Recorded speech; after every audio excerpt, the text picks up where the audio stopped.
Você pensa que está sem dinheiro por não trabalhar o bastante, mas está errado. Em 1980, o preço mediano de uma casa nos Estados Unidos era de cerca de 3,5 vezes a renda familiar mediana. Hoje, em grandes centros como Nova York e São Francisco, esse número aumentou para mais de 10 vezes. O sonho americano deixou de ser um obstáculo alcançável e virou um arranha-céu de 40 andares. Vocês estão produzindo mais valor do que qualquer geração na história, mas a matemática da economia atual torna fisicamente impossível vencer. O sistema não está falhando, ele está funcionando exatamente como foi projetado. Quando se trata de salários e carga de trabalho, a maioria das pessoas faz duas perguntas: por que estamos trabalhando mais? E por que estamos sendo pagos menos? Mas a pergunta que mais importa é aquela que ninguém está fazendo. Por que o dinheiro que estamos ganhando não está rendendo mais como antes? E é aí que precisamos encarar nossa primeira realidade brutal. A inflação tornou tudo menos acessível para nós. Veja na habitação. No primeiro trimestre de 1980, o preço médio de uma casa para um americano era de $63.700, comparado ao primeiro trimestre de 2026, quando chega a impressionantes $403 mil. O trabalho honesto e o investimento que compravam uma casa nos anos 1980 hoje mal pagam o aluguel, e a situação piora. Em abril de 2026, o Índice de Preços ao Consumidor, IPC, que monitora os preços dos bens de consumo, indicou que a inflação superava as expectativas. Heather Long, economista-chefe da Navy Federal Credit Union, afirmou que os americanos estão sendo pressionados atualmente. Os preços da gasolina, nesse mesmo período, também estavam custando $75 a mais por consumidor por mês, o que realmente pesa no bolso de qualquer um. Você deve pensar que o aumento no custo de bens e serviços com o tempo é natural. Mas por que você pensa assim? Se analisar os aumentos de preços na história dos Estados Unidos, verá que houve períodos com custos muito acima do normal: a Guerra da Independência, a Guerra Civil e a Segunda Guerra Mundial. Curiosamente, após as duas primeiras, os preços caíram gradualmente até um nível razoável. Após a Segunda Guerra Mundial, o custo de vida seguiu aumentando. Por quê? Descobrir esse mistério é essencial para entender por que você está sobrecarregado e mal pago hoje. Thomas Stapleford é um historiador da Universidade de Notre Dame e autor de The Cost of Living in America, uma história política das estatísticas econômicas. Segundo ele, tudo isso vem das políticas do Federal Reserve. Eles consideram que o aumento gradual da inflação é saudável para a economia dos Estados Unidos, que investe muito em novas tecnologias e produtividade. A forma mais concreta de atingir esse objetivo é emitir novo dinheiro e colocá-lo em circulação, o que nos círculos econômicos é chamado de aumento da oferta monetária.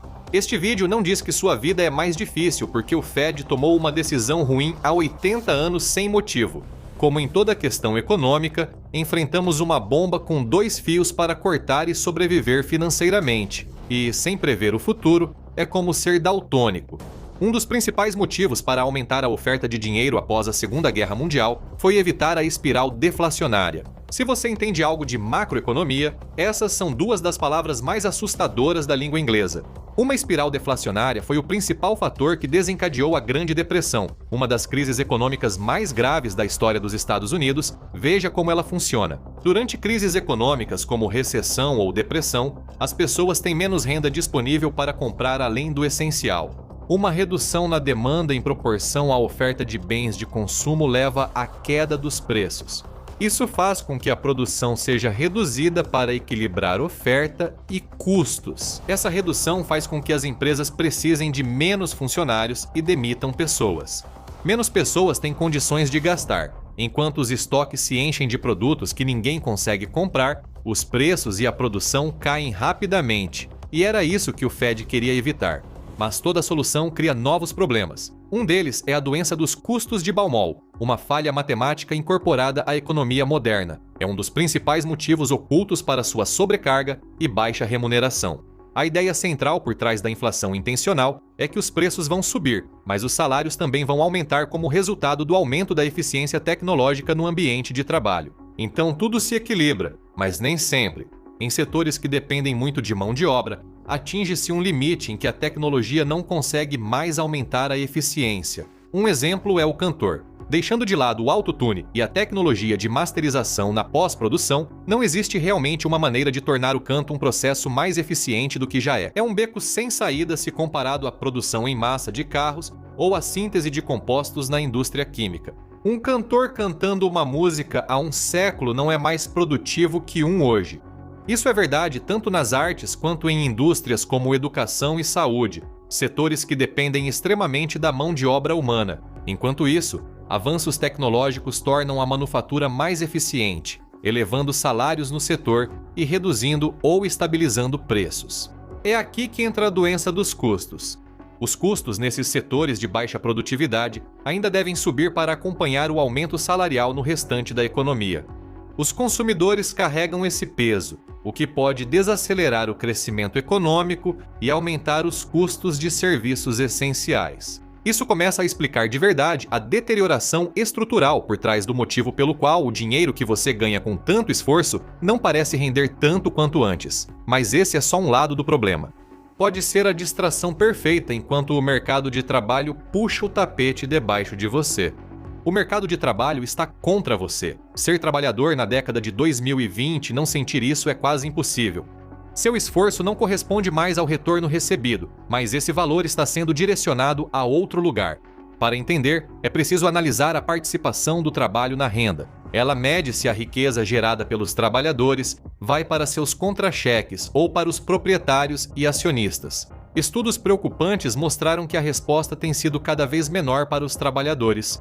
Um deles apontou 4 fatores-chave que tiraram dos trabalhadores a participação do trabalho na renda e a devolveram aos donos do capital. O primeiro é o avanço tecnológico. Eles descobriram que, quando a parcela das receitas gasta em pesquisa e desenvolvimento aumenta em um ponto percentual, a fatia do trabalho cai até 1,3 pontos percentuais. A ameaça de substituir trabalhadores por máquinas reduz seu poder de barganha e os mantém aceitando salários baixos. O segundo fator é a globalização. Um aumento de 1% na parcela da receita vinda das exportações reduz em 0,3% a participação do trabalho. Mais uma vez, isso dá aos proprietários maior poder de negociação sobre seus funcionários. Eles têm liberdade para se mudar se acharem que seus trabalhadores estão pedindo uma fatia muito grande. O terceiro fator é a alta concentração de mercado, com pouca concorrência e participação dividida entre poucas empresas. Nesses casos, as empresas podem manter equipes enxutas e impor suas condições. Em países com forte sindicalismo, como a Suécia, isso favorece trabalhadores, mas nos Estados Unidos geralmente beneficia os detentores de capital. O quarto são fatores intangíveis, como direitos autorais, patentes e marcas, que mantêm o controle com os detentores de capital. Isso vale especialmente para o direito à pesquisa e desenvolvimento. Tudo se resume ao poder de barganha. Quanto mais valor os acionistas concentram no topo da pirâmide, mais conseguem extrair valor do seu trabalho sem consequências. A torta continua crescendo graças ao avanço da tecnologia e ao seu trabalho duro, mas toda vez que a torta aumenta, os interesses corporativos reajustam a faca para te dar uma fatia ainda menor. A qualidade dos empregos está caindo e o número de empregos necessários para sobreviver aumenta. Enquanto isso, a economia continua produzindo mais riqueza do que nunca. Você só está recebendo menos dessa riqueza. Mesmo que você já conheça bem o mercado de trabalho moderno, 2 palavras com as quais talvez não esteja familiarizado nesse contexto são mobilidade interna. Isso significa a sua capacidade de realmente progredir no seu local de trabalho. Isso pode ser uma movimentação lateral, adquirindo novas habilidades em outro departamento, ou vertical, onde sua experiência leva a um avanço na hierarquia da empresa. Esse é o sonho americano, não é? Qualquer pessoa pode começar em um cargo inicial e, com esforço e dedicação, chegar ao conselho da empresa. Hoje em dia, a promessa de mobilidade interna na maioria dos empregos parece tão real quanto uma visita do Papai Noel na véspera de Natal. Isso faz parte do que alguns chamam de o grande achatamento nas empresas americanas. É quando a gerência intermediária é reduzida para tornar a empresa mais enxuta e eficiente. De gigantes da tecnologia como Amazon, Microsoft e Google, até grandes varejistas como Walmart e Starbucks, parece que achatar a estrutura corporativa é a ordem do dia. Mas você não vê essa redução de custos. Na verdade, parece que isso pode estar armando ainda mais o jogo contra você. Além de perder a orientação e moral dos gerentes intermediários, você também perde o caminho de promoção para a gerência intermediária. É como se tivessem destruído uma ponte entre trabalho de um lado do rio e capital do outro. A falta de mobilidade interna e o aumento dos custos levaram milhões a terem vários empregos só para pagar as contas, como mostram os dados. Segundo o Departamento de Estatísticas do Trabalho dos Estados Unidos, 9,3 milhões de americanos disseram ter vários empregos em novembro de 2025. Isso representava 5,7% da força de trabalho ativa total na época. E isso não se resume apenas a um emprego em tempo integral e um emprego de meio período, ou até mesmo 2 empregos de meio período. Para 500 mil desses americanos, 2 empregos em tempo integral viraram praxe para qualquer coisa além de apenas sobreviver na vida. O esgotamento é real. Isso é especialmente ruim para trabalhadores da geração Z, que começaram a trabalhar em meio à incerteza econômica causada pela tecnologia. Nunca houve tão poucos funcionários com salários e benefícios. Agora, muitos viram prestadores de serviço de meio período ou em tempo integral para várias empresas. A expressão é acúmulo de renda, algo distante do século XX, quando uma única renda bastava para sobreviver. Mas mesmo que você não esteja trabalhando em vários empregos, é bem provável que ainda assim se sinta exausto no final da semana. O que torna o trabalho tão exaustivo a ponto de parecer que só resta espaço e energia para ele? Saiba que você não é o único a sentir esse cansaço. É o resultado de uma estratégia concentrada no ambiente de trabalho que está te desgastando até não sobrar nada. Uma palavra da moda no mundo corporativo que você provavelmente já ouviu muito é eficiência. É uma dessas palavras que tranquilizam os acionistas. Porém, como tudo que dá uma descarga rápida de dopamina, tem custos reais se buscada sem reflexão. Uma das decisões corporativas mais perigosas e míopes em nome da eficiência é manter equipes enxutas, o que explica por que você se sente sempre sobrecarregado. Essa tática consiste em gerir a empresa com o mínimo de funcionários necessário para mantê-la funcionando. Isso leva os funcionários a acumular funções e papéis diferentes.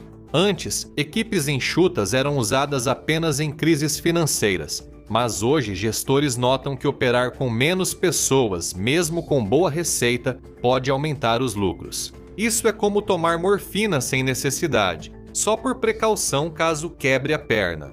Pode parecer bom no curto prazo, mas a longo prazo você está indo para um grande problema, e isso vale apenas para donos e acionistas. Para o trabalhador da linha de frente, o lado negativo da equipe enxuta aparece mais rápido. Não é à toa que também se chama dimensionamento de pessoal sob demanda. Os trabalhadores horistas, que representam cerca de 55,8% dos trabalhadores nos Estados Unidos, precisam se esforçar ao máximo para responder às necessidades imediatas de seus empregadores.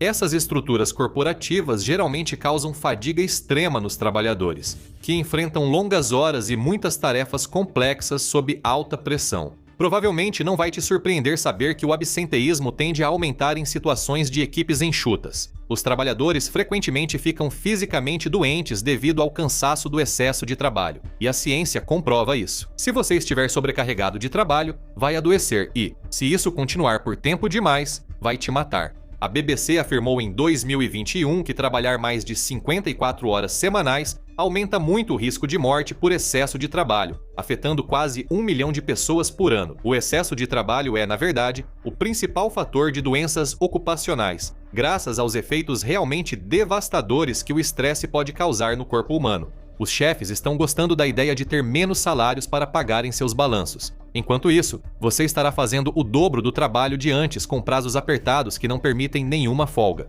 O crescente papel da tecnologia no controle da força de trabalho, como no Slack, contribui para a sensação constante de sobrecarga. Antes dos computadores, o expediente era das 9 às 5 na maioria dos empregos. Agora, com Zoom e Slack, seu chefe pode estar no seu bolso ou sala de estar. Isso destrói a separação tradicional que faz com que o equilíbrio entre vida profissional e pessoal seja de fato um equilíbrio. Para nômades digitais, você nunca está totalmente ligado nem realmente desligado. Isso se torna ainda mais invasivo. A indústria de softwares de monitoramento de funcionários, ou Bossware, elevou ainda mais o padrão do ambiente de trabalho, criando um verdadeiro panóptico laboral. Você sente a necessidade de sempre se comportar da melhor forma, caso uma transmissão ao vivo da sua tela esteja sendo assistida ou cada tecla digitada esteja sendo registrada e enviada diretamente para o RH. Isso piora em equipes enxutas e achatadas, onde seu chefe pode ter tempo para observar seu trabalho o dia inteiro. Você pode achar que mesmo que isso te faça mal, basta se esforçar mais para superar, mas isso também pode ser prejudicial.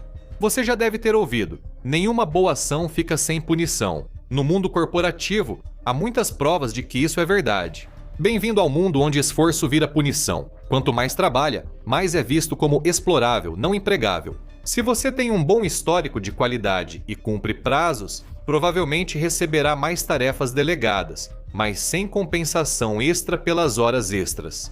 Talvez você seja um funcionário excepcional, ou talvez seus colegas estejam jogando tarefas extras em você por incompetência proposital. Em ambos os casos, o resultado é o mesmo. Você está sendo punido com trabalho extra pelo crime de realmente fazer bem o seu trabalho. Você pode pensar que um bom trabalho assim vai garantir uma promoção na carreira, mas isso raramente acontece. A maioria das empresas não vai querer começar a te pagar mais pelo trabalho duro que você já está fazendo por pura bondade, porque elas não têm coração a que se possa apelar.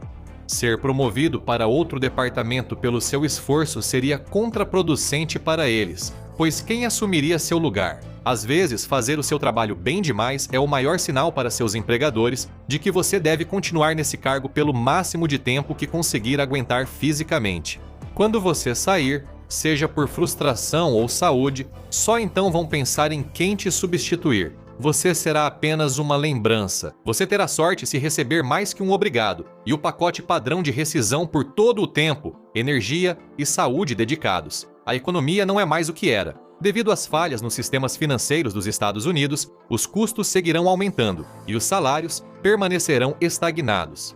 A parcela do valor destinada ao trabalho vai continuar transferindo mais da riqueza que você cria para os bolsos dos seus chefes, que estão demitindo gerentes intermediários e mantendo equipes reduzidas, enquanto publicam anúncios de empregos que não existem em sites de vagas. Você está paralisado, se matando de trabalhar em um ou mais empregos onde a tecnologia destrói as barreiras entre trabalho e vida pessoal. Enquanto isso, a punição por desempenho faz com que tentar sair dessa situação com esforço só piore as coisas. Você está sobrecarregado e mal pago porque é assim que você é mais útil para o sistema. E até que o próprio sistema mude, isso também não vai mudar para você. Se você está sobrecarregado, mal pago e ficando para trás, o sistema deveria estar quebrando, mas não está. Descubra por que a economia ainda não colapsou, ou assista a isso.